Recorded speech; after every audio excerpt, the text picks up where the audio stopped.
Hello guys, welcome to ninth episode of Stucred Premier League. We'll talk anything and everything about IPL here. Today we are going to talk about Royal Challengers Bangalore. What do you think about RCB's batting? How much should you rate it? So for RCB batting, I'll give 9. They have very good team. From the beginning to end, they have very good batters. For me, it's a 7. Obviously, there are explosive batters in the team, but the thing is, I don't think all these players will perform every match. Only if they perform every match, I can give 9.5. For now, I'll just give 7. I think they'll be very inconsistent throughout the tournament. What do you think about that bowling? So for their bowling also, I'll give 9. They have pretty good bowling options. They have 3 good pacers and then one wrist spinner and then one left arm spinner and then they do a part-time bowler. I'll give an 8. I guess there are pretty decent bowlers. But again, it's Chinnaswamy, so I don't know how much bowlers will be effective for RCB. Who do you think the top 3 performers will be?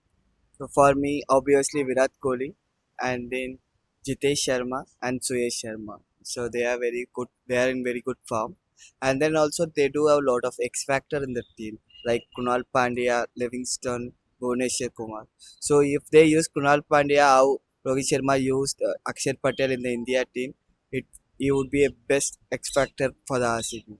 For me, it's Phil Salt, Rajat Patidar, and probably Bethel, but I don't think he's in the starting 11. If he does play, he'll probably be the top performer, according to me. For now, in the starting 11, I would say Jitesh Sharma. Where do you think they'll be on the table? I think they will be top of the table. This time Isala Cup up there, I think. I thought PBKS was your number 1 team.